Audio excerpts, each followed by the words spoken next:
alal bu'di anil haram. Maksudnya bersabar apa? Bersabar untuk senantiasa menjauhi perkara-perkara yang diharamkan. Jadi sabar itu ada 3. Was-sabru ala mabtalakallah bihi. Kemudian bersabar atas apa-apa yang Allah uji padamu. Ini adalah yang di sini. Ini yang ketiga ya. Yang kedua di sini. Yang pertama di sini, was-sabru ala ada'i ma aujaballah. Jadi sabar itu ada 3. Sabar itu 3. Kewajiban sabar itu kapan? Pada 3 hal. Yang pertama, sabar dalam ketaatan. Maksudnya kita bersabar untuk melaksanakan ketaatan dengan benar, ketaatan dengan rukun dan syarat-syaratnya dan sebagainya. Kemudian sabar dalam menjauhi. Di sini bukan sekadar meninggalkan yang haram, tapi menjauhi kemaksiatan.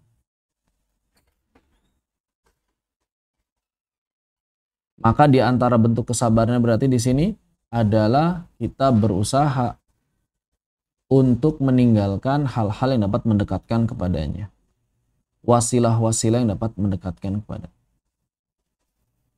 Dan kita berdoa pada Allah Subhanahu wa taala agar Allah Subhanahu wa taala memberikan rizki pada kita itu bukan rizki yang dapat mendekatkan kepadanya. Begitu. Dan ini di antara rahasia kenapa kemudian kadang ada sebagian manusia yang tidak mendapatkan rizki dan ada sebagian manusia lain mendapatkan rizki. Bisa jadi rizki yang didapatkan itu atau rizki yang tidak didapatkan oleh sebagian manusia itu adalah upaya pencegahan dari Allah Subhanahu wa taala.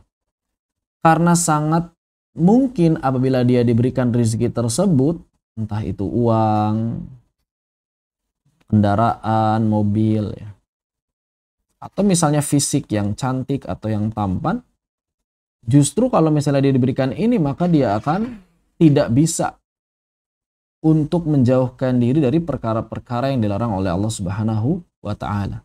Maka Allah menahan semua ini karena cinta. Agar apa? Agar dia bisa menjauhkan diri dari perkara-perkara yang terlarang. Begitu. Itu sangat mungkin terjadi. Sehingga ketika kita kekurangan akan sesuatu, baik itu berupa harta, benda, fisik, ilmu bahkan, ya kecuali kekurangan ibadah, beda kekurangan ibadah. Itu bisa jadi adalah upaya cintanya Allah Subhanahu wa taala kepada hamba yang tidak diberikan kepada orang lain. Dan yang ketiga adalah sabar atas ujian yang menimpamu. Ujian, bencana. Kalau di sini tadi bi alla yadfa'aka bala'un ila ma'siyah. Bagaimana kemudian ujian itu diberikan oleh Allah Subhanahu wa taala? Maka ujian ini atau bala, bencana, ini diberikan oleh Allah Subhanahu wa taala ke hambanya untuk menguji apakah dia tetap bertahan dalam ketaatan, tetap menjauhi kemaksiatan. Jadi kembali ke poin ini lagi. Apakah ujian yang diberikannya itu tetap membuat dia taat kepada Allah? Apakah ujian yang diberikannya itu tetap membuat dia menjauhi kemaksiatan? Atau justru malah menjerumuskan dia ke dalam maksiat? Menjauhkan dari ketaatan. Nah, disitulah ujian kesabarannya setiap mukmin. Jadi, ketika Allah Subhanahu wa taala memberikan ujian, bencana, bala ya, bala bencana, apapun itu bentuknya kepada seorang mukmin, maka hakikatnya ini adalah ujian untuk menguji apakah si mukmin ini tetap taat, ya, berupa menjalankan kewajiban-kewajiban dan meninggalkan kemaksiatan-kemaksiatan, atau justru terjatuh pada maksiat. Nah, inilah ujian yang sesungguhnya. Jadi seseorang yang disebut lulus ujian kesabaran adalah ketika dia tetap berada dalam ketaatan seberat apapun ujian bala bencana yang menimpanya.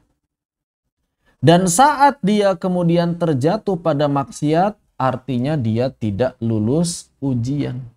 Ada seorang mukmin, kalau bahasa Indonesianya pakai K ya, mukmin.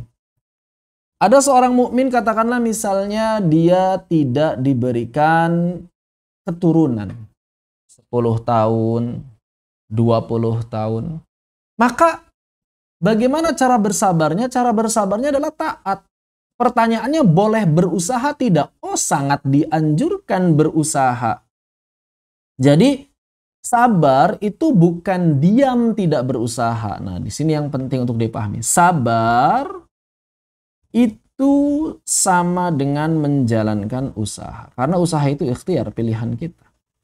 Jadi sabar itu berusaha, tapi usahanya itu adalah usaha-usaha yang tidak menjerumuskan diri ke dalam kemaksiatan. Kalau dia melakukan usaha yang menjerumuskan diri pada maksiat, maka dia tidak lulus ujian kesabaran. Usaha apa? Minum herbal, atau kemudian periksa ke bidan. Intinya semua usaha yang syar'i tidak masalah. Bahkan kalaupun misalnya seorang suami yang ingin sekali memiliki anak, kemudian dia menikah lagi, maka tidak masalah. Itu kan usaha yang halal. Maka segala macam usaha yang dihalalkan itu tidak masalah. Yang penting tidak terjatuh kepada kemaksiatan. Ada orang yang diberikan harta benda itu juga bisa jadi sebetulnya ujian. Apakah dengan harta bendanya dia bisa tetap taat atau justru malah terjatuh pada maksiat? Demikian pula apabila seseorang kemudian diberikan jabatan, maka itu bisa jadi sebetulnya adalah ujian. Apakah dia tetap taat atau terjatuh pada maksiat dengan jabatan yang dia pikulnya tersebut. Begitu. Jadi kadang-kadang kita mengira bahwa satu hal itu adalah bencana, padahal itu rizki dari Allah Subhanahu wa taala agar kita menjauhkan diri dari maksiat. Dan bisa jadi kita melihat satu hal itu sebagai rizki dari Allah Subhanahu wa taala, padahal itu bencana yang membuat seseorang justru terjatuh pada kemaksiatan. Ya, seperti ketika Allah Subhanahu wa taala ingin menghancurkan satu kaum, maka Allah kemudian berikan kebebasan pada kaum tersebut untuk mendapatkan rezeki yang sangat banyak sehingga mereka makin lalai pada Allah dan Allah menghancurkan dalam keadaan mereka lalai. Wal a'yadu billah.